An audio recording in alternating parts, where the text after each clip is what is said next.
Assalamualaikum warahmatullahi wabarakatuh.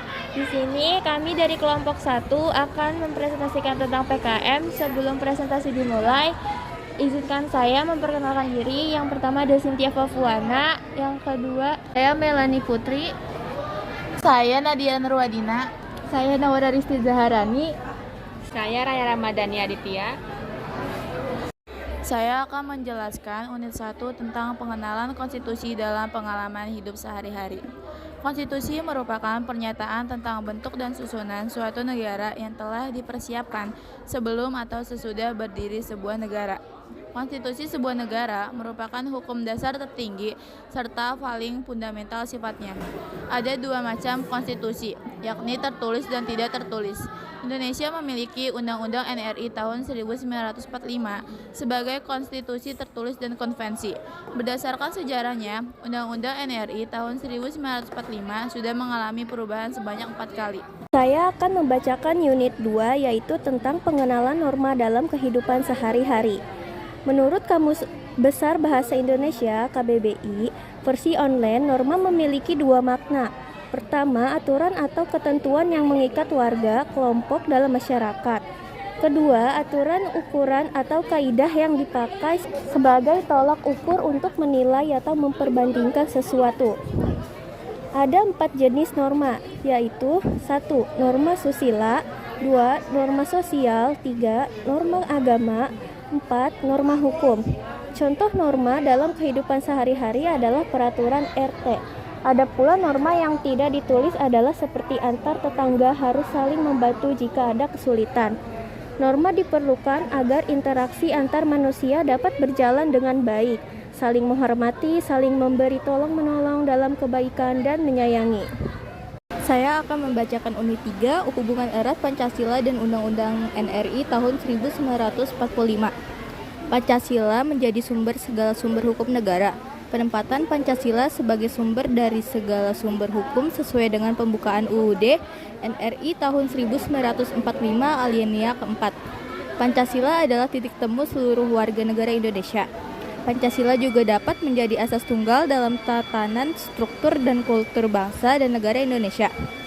Di bawah Pancasila adalah UUD NRI tahun 1945. UUD NRI tahun 1945 selalu mendasar kepada Pancasila yang tertulis dan pembukaan UUD NRI tahun 1945 beserta rangkaian cita-cita berbangsa dan bernegara.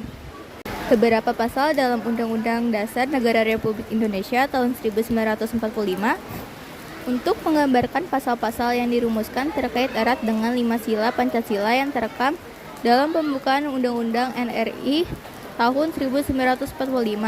Salah satunya adalah pasal 29 Undang-Undang Dasar Negara Republik Indonesia tahun 1945 sebagai penerjemah sekaligus pelaksanaan sila pertama. Pasal 34 UUD NRI tahun 1945 juga erat terkaitan dengan usaha pelaksanaan sila kedua. Saya akan menjelaskan tentang unit 4 yaitu membuat kesepakatan bersama. A. Kesepakatan berarti perihal sepakat atau makna konsensus, sedangkan konsensus adalah kesepakatan kata atau permufakatan bersama. B. Kesepakatan bersama juga terkait dengan negosiasi. Proses tawar-menawar dengan jalan berunding guna mencapai kesepakatan bersama antara satu pihak dan pihak lainnya. C. Kesepakatan bersama dapat dikaitkan dengan integrasi sosial. Integrasi sosial merupakan proses penyesuaian di antara unsur-unsur yang saling berbeda dalam kehidupan masyarakat sehingga dihasilkan pola kehidupan masyarakat yang memiliki keserasian fungsi. D. UUD NRI tahun 1945 dan kesepakatan bersama dalam kehidupan sosial semua memerlukan komitmen untuk dilaksanakan atau ditaati. Pelanggaran atas kesepakatan formal kenegaraan dalam Pancasila dan UUD NRI tahun 1945 akan menyebabkan tatanan hidup bernegara tidak dapat mencapai idealita yang diharapkan bersama, serta kesepakatan bersama tidak mengindahkan aturan bersama dalam interaksi sosial. E. Pembuatan norma dalam masyarakat atau lembaga pendidikan selalu diasumsikan berangkat dari kesepakatan bersama. Di sini membaca unit 5 yaitu tentang produk dan hierarki peraturan perundang-undangan. Peraturan perundang-undangan adalah peraturan tertulis yang memuat norma hukum yang mengikat secara umum dan dibentuk atau ditetapkan oleh lembaga negara atau pejabat yang berwenang melalui prosedur yang ditetapkan dalam peraturan perundang-undangan. Saat ini kita memiliki Undang-Undang Nomor 12 Tahun 2011 tentang pembentukan peraturan perundang-undangan. Undang-undangan ini mencakup tahap-tahapan perencanaan, penyusunan, pembahasan, pengesahan, atau penetapan dan pengundangan sebuah peraturan perundang-undangan. Mengapa undang-undang ini dipandang penting? Beberapa pertimbangan diantara adalah A. Untuk mewujudkan Indonesia secara hukum, negara berkewajiban melaksanakan pembangunan hukum nasional yang dilakukan secara terencana dan terpandu. B. Untuk memenuhi kebutuhan masyarakat atas peraturan perundang-undangan yang baik. Ada 7 jenis peraturan perundang-undangan yang berlaku di Indonesia berdasarkan Pasal 7 Ayat 1 Undang-Undang Nomor 12 Tahun 2011. A. Undang-Undang Dasar Negara Republik Indonesia Tahun 1945. B. Ketetapan Majelis Pemusyawaratan Rakyat. C. Undang-undang atau peraturan pemerintah penggantian undang-undang. D. Peraturan pemerintah. E. Peraturan presiden. F. Peraturan daerah provinsi. Dan G. Peraturan daerah kabupaten kota. Unit 6 yaitu tentang hubungan antar perundang-undangan. Undang-undang tentang membentuk peraturan perundang-undangan adalah bagian dari pembangunan hukum nasional. Pembentukan peraturan perundang-undangan dari merencanakan sampai menetapkan, melibatkan legislatif dan eksekutif di tingkat nasional dan daerah, juga partisipasi masyarakat. Bappenas bersama Pusat Studi Hukum dan Kebijakan PSHK Indonesia pada tahun 2019 menyelenggarakan kajian mendalam terkait dengan sistem perundang-undang di Indonesia. Menurut Diana Sadiawati, DKK, sebagai penelitian dan penyusun laporan kajian ini, ada sejumlah permasalahan mendasar dalam sistem peraturan perundang-undangan di Indonesia. Di antaranya tidak sinkron atas perencanaan peraturan perundang-undangan pusat dan daerah dengan perencanaan dan kebijakan pembangunan. Perencanaan pembangunan memerlukan kerangka regulasi peraturan perundang-undangan, dan kerangkaan regulasi juga memerlukan arah agar sesuai dengan tujuan nasional.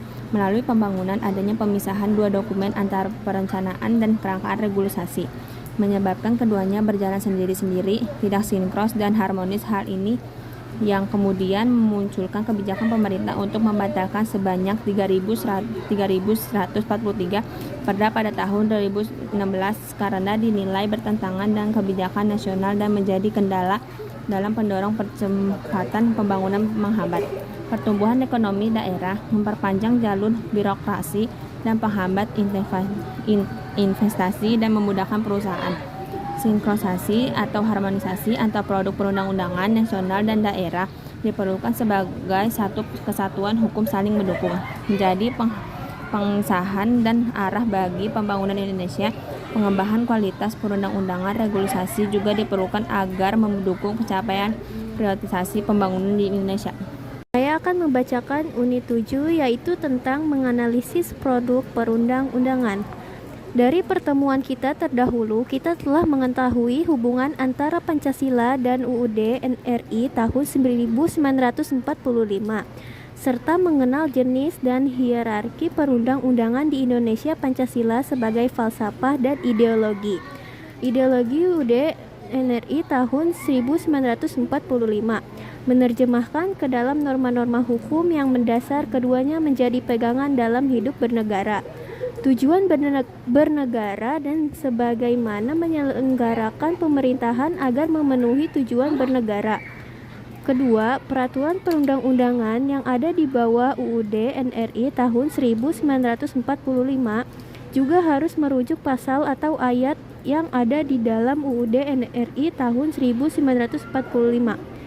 Hal demikian berlaku secara hierarkis dalam urutan perundang-undangan, sehingga sebuah peraturan daerah, misalnya, bukan hanya harus merujuk pada UUD NRI tahun 1945, tetapi harus pula merujuk kepada undang-undang atau peraturan pemerintah yang ada di atasnya, yang sejalur perihal yang diatur. Analisis Undang-Undang Desa. Reformasi kebijakan tentang desa akan terlihat dengan jelas apabila kita sudah memahami konten dari UU Nomor 6 Tahun 2014 tersebut, dan akan tampak lebih jelas apabila kita membandingkan dengan peraturan tentang desa sebelumnya. Aspek perubahan fundamental dalam UU nomor 6 tahun 2014 tersebut akan jelas jika dibandingkan dengan kebijakan tentang desa yang termuat dalam peraturan perundang-undangan sebelumnya. UU nomor 6 tahun 2014 lebih mengedepankan peran desa secara otonom dengan keunikan hak-hak asal-usulnya. Sedangkan dalam UU nomor 32 tahun 2004 menunjukkan bahwa nuansa peran pemerintah masih dominan meskipun telah diimplementasikan konsep insentralisasi sesuai napas otonomi daerah dalam UU nomor 32 tahun 2004. Desa hanya berperan sebagai perpanjangan tangan pemerintah pusat maupun provinsi dan kabupaten atau kota dengan otonomi yang lebih luas, sehingga desa hanya sebagai lokasi di mana program-program pemerintah diimplementasikan. Sementara peran masyarakat desa sendiri kurang diperhatikan. Sekian, terima kasih.